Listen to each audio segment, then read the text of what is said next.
Hello friends, welcome to my YouTube channel excellent study point. हमारे YouTube channel excellent study point में आप सभी का स्वागत है। हमने हिस्ट्री से रिलेटेड बहुत सारे टॉपिक्स पर यहाँ डिस्कशन किया है और मेडिवल हिस्ट्री या फिर एंशियंट हिस्ट्री की अगर हम बात करते हैं तो वहाँ से एक और बड़ा टॉपिक निकलकर सामने आता है जिसका नाम है कॉइनेज सिस्टम। अब यहाँ पर जो सिक्के हैं उनकी शुरुआत भारत में कब से हुई थी, किस प्रकार इनकी शुरुआत की गई थी। सीधा ये जो कॉइन्स आज हम यूज करते हैं वो नहीं थे। पहले एंशियंट टाइम में अलग प्रकार के कॉइन यहाँ हुआ करते थे और उसके भी पहले यहाँ पर कॉइन हुआ ही नहीं करते थे। यहाँ पर वो सामान खरीदने के लिए या बेचने के लिए दूसरी चीजों का उपयोग किया करते थे जिसका नाम था बार्टर सिस्टम। उसके बाद मॉडर्न इंडिया में यहाँ पर कई अलग प्रकार के कॉइन इंट्रोड्यूस किए गए और धीरे धीरे कर कर यहाँ इंडिया में कॉइनेज सिस्टम जो है वो डेवलप होना शुरू हुआ। तो आज की हमारी इस वीडियो में हम कॉइनेज सिस्टम ऑफ इंडिया के बारे में यहाँ डिस्कस करने वाले हैं। तो चलिए स्टार्ट करते हैं। लेकिन उससे पहले अगर अभी तक आपने हमारे चैनल एक्सीलेंट स्टडी पॉइंट को सब्सक्राइब नहीं किया है तो हमारे चैनल एक्सीलेंट स्टडी पॉइंट को सब्सक्राइब जरूर करें ताकि आपको हमारी वीडियोस से जुड़ी सभी लेटेस्ट अपडेट्स मिलती रहे। Pre historic and bronze as. अब यहाँ पर हम बात कर रहे हैं एंशियंट इंडिया की, जहाँ पर प्री हिस्टोरिक और ब्रोंज एज जिसे कहा जाता था। In the Indian context, no significant evidence is found to conclude that peoples in Stone Age used currency or they conducted exchange in barter. यानी कि अगर हम इंडियन कंटेक्स्ट की बात करते हैं तो यहाँ पर ऐसे कोई भी प्रूफ नहीं मिले हैं, एविडेंस नहीं मिले हैं जो कि ये साबित करें कि जो स्टोन एज थी उस टाइम पर यहाँ पर किसी भी प्रकार की करेंसी हुआ करती थी या फिर यहाँ पर बार्टर सिस्टम चलता था। ऐसा कोई एविडेंस नहीं पाया गया। The Indus Valley civilization seems to have conducted an extensive trade on a wide network, but it was predominantly conducted around the barter system. The Harappa also used metals like silver or fixed rate for trade and mercantile activity. यहाँ पर Indus valley civilisation जब आया तब भी यहाँ पर ऐसा कोई करेंसी या कोई कॉइनेज सिस्टम देखने के लिए नहीं मिला। आगे चलकर जरूर बार्टर सिस्टम यहाँ पर कंडक्ट किया गया था। हड़प्पा के टाइम पर यहाँ पर कुछ फिक्स्ड वेट्स थे जिन्हें यहाँ ट्रेडिंग के लिए इस्तेमाल किया जाता था। इसके बाद coin in the Vedic period. उसके बाद यहाँ वैदिक पीरियड आया। The Rigveda has reference to nishka gold and nishka griva ornaments of gold, but it is not sure if these could be understood as coin. जब यहाँ पर वैदिक पीरियड आया तो ऋग्वेदिक पीरियड जो था उसमें यहाँ पर गोल्ड के कुछ ऑर्नामेंट्स कह लीजिए आप, जिसे निष्का नाम दिया गया था, लेकिन ये यहाँ पर पूरी तरीके से क्लियर नहीं है कि वो सिक्के ही थे। The later Vedic text had reference to nishka suvarna shatamana पद, but the scholars are of the opinion that these terms do not indicate a wide circulation of a conventional coins. यहाँ पर कुछ इस तरीके के शब्द यहाँ पर वैदिक टेक्स्ट में दिए गए हैं, लेकिन यहाँ पर जो स्कॉलर्स हैं वो ये बताते हैं कि यहाँ पर ये जो शब्द है ये इंडिकेट बिल्कुल भी नहीं करते कि ये कॉइन ही है, पर हाँ ये कॉइन यहाँ पर माना गया है। कॉइनेज ड्यूरिंग जनपद। इसके बाद यहाँ जनपद आए तो the most definite literary and archaeological evidence that suggests the usage of coin in the subcontinent dates around 6th to 5th century. It was in the context on the emergence of states, urbanizations and rising trade activities that the Buddhist text and Panini Ashtadhyayi refers, like Kahapanaka, Karshapana, Nikal Nishk, Shatmana Pad, Vimshatika, Trinshatika and सुरवन सुवर्ण। यहाँ पर कुछ और भी किताब थी जैसे कि पाणिनि की अष्टाध्यायी या बुद्धिस्ट टेक्स्ट है, उसपे यहाँ पर जो जनपद में कॉइनेज सिस्टम है उनके बारे में यहाँ बेसिकली बताया गया है। It is interesting to note the basic units of the weight of the Indian coins was the red and black seeds of gunjaberry. यहाँ पर जो कॉइन की जो बेसिक यूनिट्स थी, वेट की जो बेसिक यूनिट्स थी इंडियन कॉइन्स की, वो रेड या फिर ब्लैक सीड्स उन्हें यहाँ माना गया। In South India the standard weight of the coins was ascertained by calculating the relationship between the weight of two kinds of beans, the manzadi and the kalanju। यानी यहाँ सिक्कों का जो वेट है वो किस तरीके से माना गया, दो तरह के जो सीड्स होते हैं बीन्स के उनके आधार पर यहाँ पर माना गया था। पंच मार्क्ड कॉइन्स, अब यहाँ पंच मार्क्ड कॉइन्स कैसे आए? The most conventional systems of coinage emerged with the circulation of punch coins that were mostly made of silver, sometimes even copper, and they were sometimes square or round, but mostly rectangular in shape. यहाँ पर पंच marked coins भी आए। यहाँ पर क्या हुआ कि यहाँ पर कुछ इस तरीके के सिक्के जो कि सिल्वर के या फिर कॉपर के बने होते थे, कभी उनका शेप राउंड भी होता था, कभी स्क्वायर भी होता था, पर मोस्टली ये रेक्टेंगुलर होते थे, तो इसलिए इन्हें पंच मार्क्ड कॉइन्स नाम दिया गया। The symbol on these were hammered using punches and dies, that is why we known them as punch mark. इन पर जो सिंबल्स मार्क होते थे इन सिक्कों पे, उन्हें हैमर से पंच मारकर बनाया जाता था, तो इसलिए इसे पंच मार्क्ड कॉइन्स कहा गया। और स्टैंडर्ड पंच मार्क्ड कॉइन्स का जो वेट रहता था वो ज्यादातर 32 रेटिस रहता था, या अबाउट आप 52 ग्रेन्स कह लीजिए, जो 1 ग्रेन इक्वल होता था 64.79 मिलीग्रेन के। Punch marked coins are found across the subcontinent. The punch marked coin series can be further divided into 4 categories. आगे चलकर ये जो पंच मार्क्ड कॉइन्स थे इन्हें 4 अलग अलग कैटेगरीज में बांटा गया। Takshashila Gandhara type, Kosala type, Avanti type और मगधन टाइप। यानी कि यहाँ पर डिफरेंट डिफरेंट जो राजा थे उन्होंने इस पंच मार्क्ड कॉइन्स को अलग अलग टाइप में, 4 अलग अलग टाइप में यहाँ विभाजित किया था। With the expansion of the Magadhan Empire, the coins that belong to the Magadhan category replaced the other 3 types.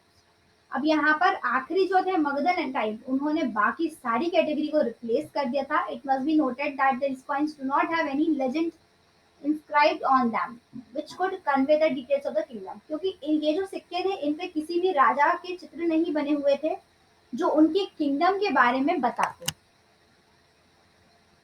Coinage and the Mauryas. The Mauryan Empire used the punch-marked coins, but with royal standard to make sure of their authenticity.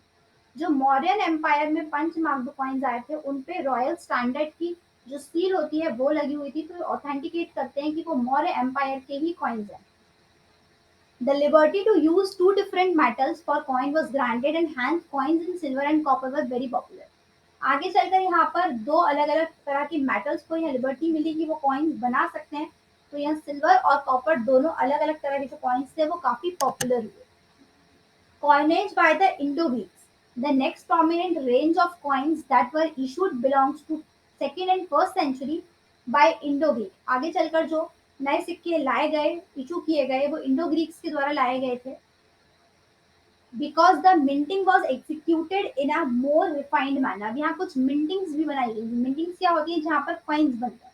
The coins were mostly made of silver, usually round with exceptions to few rectangles or circular. अब यहाँ जो सिक्के थे वो silver के बनाए गए और यहाँ पर उनका जो शेप था उसे राउंड शेप दिया गया। For example the coins of Menander and Strabo show them passing through different stages of life, suggestions their long reigns. अब यहाँ जो कॉइन्स थे वो मेनंदर और स्ट्रैबो के कॉइन्स यहाँ पर पब्लिश किए गए जो उनकी लाइफ की डिफरेंट स्टेजेस को बनाते हैं, यानी कि हर कॉइन्स पे अलग अलग प्रकार के यहाँ पर पिक्चर्स देखने के लिए मिले। कुछ पे प्रकृत भाषा लिखी हुई थी, प्रकृत भाषा या फिर खरोष्टी स्क्रिप्ट जो है वो यहाँ पर कॉइन्स पर पब्लिश थी, जो कि इंडो ग्रीक्स के बारे में बताती है। द कुशान टाइप कॉइन, अब जब कुशान वंश आया तो यहाँ पर कुशान टाइप कॉइन्स आए। The Kushans were the first dynasty in the subcontinent that issued a large number of gold coins. पहला ये वंश था कुशान वंश जिसने कि गोल्ड कॉइन्स यहाँ पर पब्लिश किए थे। The lower denomination was usually found in copper coins, और कुछ कॉपर कॉइन्स भी यहाँ पर पब्लिश किए थे। The coins usually bore the figure, name and title of the rulers. ये जो coins थे उन पर राजा का नाम, फिगर, टाइटल वगैरह रूलर्स का, उनके राज्य का या खरोष्टी जो स्क्रिप्ट थी वो भाषा यहाँ पर चिन्हित थी। इसलिए ये कुषाण वंश के थे। ये कॉइन्स पहचान पाए कि यहाँ पर जो फ्रंट में थे यहाँ के जो राजा थे कनिष्क, उनकी यहाँ पर पिक्चर देखने के लिए मिलती है, और उसका जो बैक पोर्शन है वहाँ पर गौतम बुद्ध की यहाँ पर पिक्चर देखने के लिए मिलती है, इसलिए इसे कुषाण टाइप ऑफ कॉइन्स कहा गया। Coinage by the Imperial Guptas. The Imperial Guptas issued well-minted and well-executed gold coin dies struck with various expressive legends in Sanskrit. यहाँ पर जो गुप्ता पीरियड आया, गुप्ता पीरियड में फिर इन्होंने गोल्ड कॉइन्स पब्लिश किए, तो उस पे जो लेजेंड्स भाषा लिखी थी वो संस्कृत भाषा थी। These coins, also known as dinaras, were mostly found in North India. इनको जो नाम दिया गया इन सिक्कों को, वो दिनार नाम दिया गया था, और ये ज्यादातर नॉर्थ इंडिया में पाए गए। The obverse has the kings in various poses, mostly in martial mood, but sometimes even in artistic caliber. Coins have also shown rulers like Samudragupta, Kumargupta playing veena. यहाँ पर जो गुप्ता एम्पायर के time coins publish हुए थे वहाँ राजाओं की कुछ तस्वीरें थी, तो यहाँ पर समुद्रगुप्त और कुमारगुप्त टाइप ऑफ कॉइन्स आए थे जिसमें ये वीणा प्ले करते हुए उनकी पिक्चर को यहाँ पर बनाया गया था। The Gupta coins were issued in gold in large number. यहाँ पर सोने के सिक्कों को पब्लिश किया गया था गुप्ता पीरियड में। Purity of gold saw a decline during the later Gupta. इनके शासन के बाद, गुप्ता शासन के बाद यहाँ पर गोल्ड कॉइन्स में प्योरिटी देखने के लिए नहीं मिली।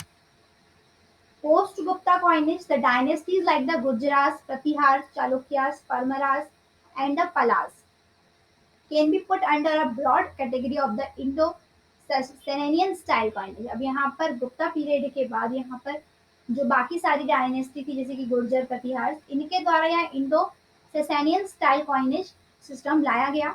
इस कॉइनेज सिस्टम का मेन फीचर ये था, included the bust of the ruling sovereign in a simplified geometric style on the obverse and the motif like a fire altar on the reverse। यानी इसका मेन फीचर ये था कि ये एक ज्योमेट्रिकल स्टाइल में बनाए जाते थे, इनका कोई फिक्स्ड फिगर नहीं होता था इन कॉइन्स का। दूसरी बात, इसका जो रिवर्स साइड रहता था वहां पर फायर से ऑल्टर किया जाता था। Coinage by the imperial Cholas. अब यहाँ इंपीरियल चोलास के द्वारा कॉइनेज लाया गया।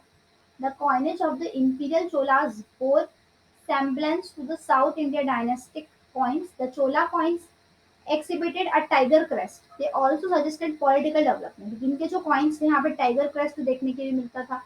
दूसरी बात, ये political development को भी suggest करता था। The emblem like fish and bow which belong to the Pandyas and Cheras। ये अपने कुछ political चिन्ह जो हैं वो coin पे यहाँ पर बनाया करते थे जिससे इनकी dynasty के बारे में पता चलता है। Significance of numismatics in history. अब यहाँ पर न्यूमिस्मैटिक्स की क्या महत्वता है हमारी हिस्ट्री में, तो न्यूमिस्मैटिक्स क्या होता है, जो अलग अलग सिक्के होते हैं उनकी स्टडी को यहाँ पर न्यूमिस्मैटिक्स कहते हैं। तो the wide distribution of Kushan coin suggest trading activities and the presence of ship motifs on Satavahan's coinage reflect the importance of maritime trade. The inscribed figure of rulers, deities, and legends give us an insight into social, political aspects of various kingdoms। यानी कि यहाँ numismatics जो है history में काफी ज्यादा famous हुआ क्योंकि अलग अलग प्रकार के जो सिक्के थे वो कुषाण वंश द्वारा, गुप्ता डायनेस्टी के द्वारा, सतवाहन द्वारा अलग अलग सिक्के यहाँ पर पब्लिश किए गए थे जिन पे या तो रूलर्स की पिक्चर्स इंस्क्राइब थी या अलग अलग भाषा या सोशल या पॉलिटिकल किंगडम्स यहाँ पर बनाई गई थी जिससे कि उनके बारे में पता चलता है। तो न्यूमिस्मैटिक्स की अलग ही एक इम्पोर्टेंस, एक सिग्निफिकेंस रही है इंडियन हिस्ट्री में। तो यहाँ पर जो शुरुआत हुई है कॉइनेज सिस्टम की, मेनली ये हुई है मॉडर्न हिस्ट्री में चालुक्यास, गुप्तास और कई रूलर्स के द्वारा। उसके पहले यहाँ पर ऐसा कॉइनेज सिस्टम नहीं था। उसके पहले जो सिस्टम हम इंडस वैली सिविलाइजेशन में बात कर रहे हैं तो इंडस वैली सिविलाइजेशन में कॉइनेज सिस्टम नहीं हुआ करता था। यहाँ पर बार्टर सिस्टम वो यूज करते थे जहाँ वो चीजों को एक्सचेंज किया करते थे विदाउट यूजिंग अ कॉइन, और कॉइनेज सिस्टम इसके बाद से स्टार्ट किया गया है। तो आई होप यहाँ कॉइनेज सिस्टम से रिलेटेड सभी डाउट्स क्लियर हो गए होंगे। आज की वीडियो में बस इतना ही। अगर आपको हमारी वीडियो पसंद आई हो तो इसे लाइक करें, शेयर करें अपने दोस्तों के साथ और हमारे चैनल एक्सीलेंस स्टडी पॉइंट को सब्सक्राइब करें ताकि आपको हमारी वीडियो से जुड़ी सभी लेटेस्ट अपडेट्स मिलती रहे। जय हिंद, जय भारत।